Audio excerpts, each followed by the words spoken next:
This presentation is on colonial America and what life was like when the European colonists came over to discover the New World.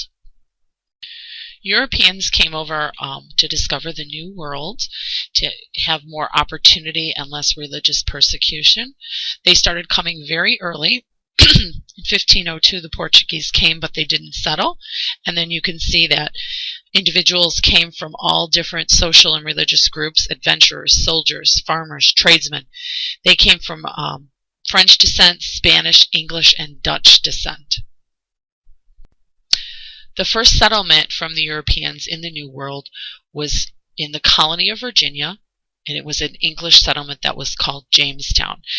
The settlement actually looked like the shape of a triangle, and that was used a little bit from protection from any wild animals or dangers that might come their way, which could have included the Native Americans. Here you see a list of the original 13 colonies and what year they were settled. So the Europeans came over to America and settled in these areas on the East Coast. You can see they were divided up into three major breakdowns in the colonies: the New England, the Middle, and the Southern colonies. Each brought their own traditions and customs, and each set up a subculture in America with those type of cultural influences. As you could tell, the Europeans came from different backgrounds in different countries. When they came to the Americas, they did interact with the Native Americans that were already present on the land. And for the most part, they did get along very well, and they actually helped each other survive and traded off ideas in their cultures. The question comes of, what did they eat? Well, the colonists ate some of the foods that were present in Americas that the Native Americans exposed them to, such as the Three Sisters. The Native Americans taught them to grow and what would work on the new land. The Europeans also brought with them some of their favorite foods, some of the seeds that they experienced in their worlds but wanted to take with them. Remember, within cultures, individuals hold on to traditions to make them feel safe and to remind them of good times, and that is very important with food in many different cultures. So the Europeans brought many foods with them, including animals and livestock. We'll first begin with the meal structures of the colonial Americans, and they ate a little bit different than we do today. There was no lunch, so there was three main meals, and they called them breakfast, dinner, and supper. So the foods that they eat depended on where the Europeans came from, what they brought with them, and also the soil and climate of the environment they settled in, whether it was in the north or south, would indicate what they could grow. So a lot of the foods that individuals eat in ancient times and in today's time depend on what environment they're living in. If they live near water or the ocean, a lot of the times their meals will consist of seafood and fish. If they are land-bound and there's not much water around them, they might eat more meats of roaming animals or livestock that they brought with them. For the New England colonists, they had breakfast, dinner, and supper. Breakfast was very simple and very quick, especially for the working class or the poor, where they would just have basically a bread, a cornmeal, and a beverage such as milk or tea. Their main meal of the day was dinner, and that's what we might consider lunch in our today's society. But for dinner, they would have their meats, puddings, tarts, and seasonal vegetables. And then for supper, basically it was leftovers, and that would be right before dinner, maybe about 9 o'clock, 10 o'clock at night, but it was leftover. So basically the main meal was dinner, and breakfast and supper really consisted of leftovers from their dinner. Here's a little bit more information about what individuals might eat in colonial times for their breakfast. The working class rose well before the sun came up, and they would eat first if they were serving and working for other individuals. The richer individuals would actually have a later breakfast, maybe 9 or 10 in the morning. Breakfast was very simple. A lot of the times it was just leftovers from dinner from the night before. And interestingly enough, they had different beverages, like we would have coffee or tea. Some families actually drank cider or beer to give themselves a little bit of energy. The breakfasts were very simple so that they could be eaten rather quickly, and then the individual get to work. Dinner is the main meal of the day in colonial America, and it was very elaborate. There was different kinds of meats. Sometimes there was one-pot stews, vegetables, root vegetables, whatever they could grow. There was various courses, and they did enjoy many different desserts that were made with sugar. Dinner was the main meal of the day, and it was probably about 2 o'clock, 3 o'clock in the afternoon. It's when most of their calories and energy were consumed. Finally, the last meal of the day was considered supper, and what this really was a bedtime snack, or leftovers from what was in dinner. Whatever might be left over, lots of breads, beverages again, everything that was saved from their dinner. I want to get into what some of the vegetables, fruits, nuts, and seeds that colonial Americans ate. Similar to what the Native Americans ate, they grew a lot of their food, and they also hunted a lot of their food. In the early days, we had peppers, beans, cranberries, corn, peanuts, and apple. Two of the main foods that were consumed and used at probably every meal were corn and apple. Apples were brought over by colonial Europeans. They were first known to be present in Asia, and they were brought over by the Europeans along with peaches, apricots, and figs. Apples became a vital food for settlers because they could store very easily. They could be transported very easily. And actually today in our society, the #1 grower of apples is in Washington.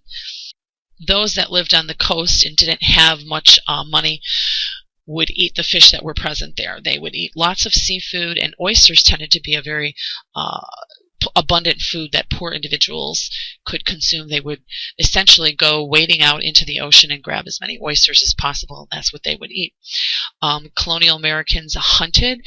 Like I said, the Europeans brought animals with them, such as the pheasant.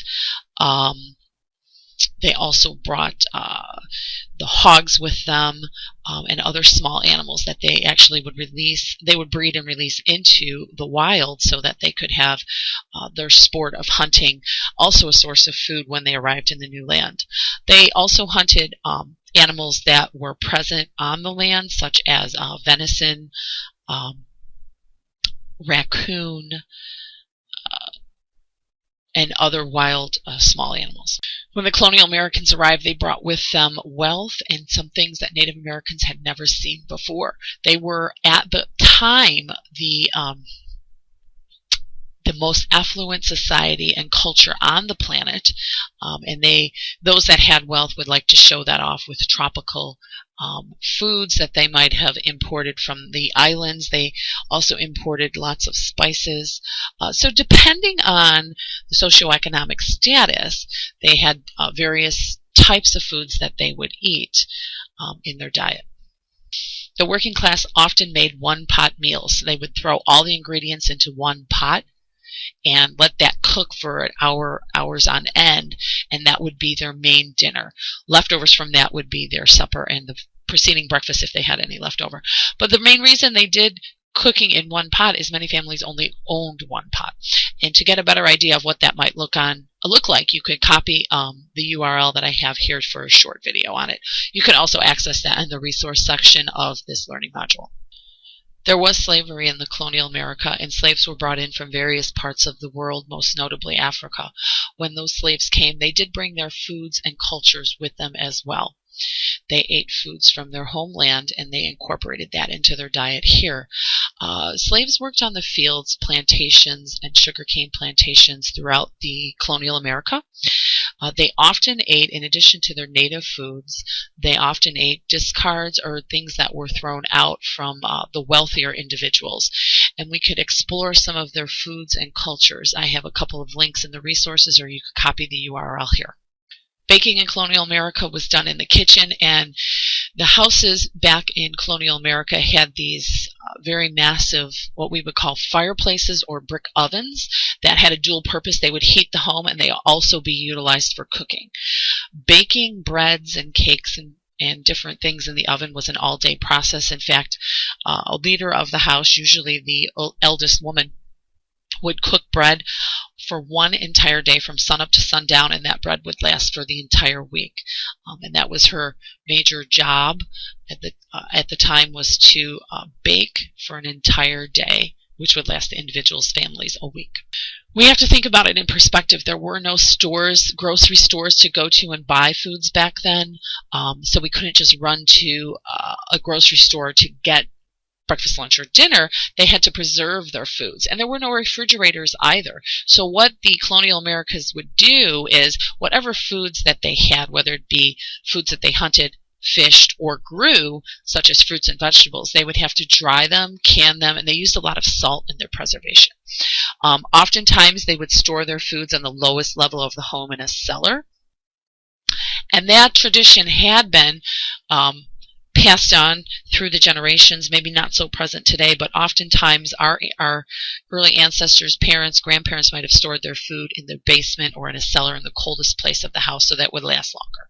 Here's a quick list of how various things were preserved, and you can see lots of salt, pickled, drying things. If we could get the water out of them, there's less likely that they would spoil, and just a quick view of how things were stored. Colonial Americas did share recipes and cookbooks, and we find that the first cookbook ever to be discovered was in 1742. It was called The Complete Housewife, along with another one called American Cookery. When you would go to family parties, did you have to sit at the children's table ever? That was a tradition brought down from the colonial Americans, and they had some unique instructions for children. You could read through some of these, but often the children were not allowed to sit at the same table as the adults, and they had their own table. I have a couple links for you here that you could look under the resource section to view, or also copy and paste them in your URL. But a good view of what the colonial Americas diet was at the time and how they interacted both with the Native Americans for food and brought their own foods over is the Thanksgiving. So please take a moment to view these videos, and you could see some of the foods that were present at the first Thanksgiving. Gives us an idea and a look into the colonial Americans' diet. Much like the Native Americans that they found when they came here, colonial Americans had a very natural whole food diet, and for the most part they were healthy in terms of avoidance of any type of the chronic diseases that we see in our society today, such as heart disease, cancer, and diabetes. Not very existent when they were eating a healthy diet. Again, they were having a shorter life expectancy than today's society, basically because of pathogens or accidents. But the foods that they were eating, for the most part, kept them and their immune system very healthy until things started to change later on when the Americans wanted things to become easier and started processing food and buying food rather than growing, hunting, or making their own foods.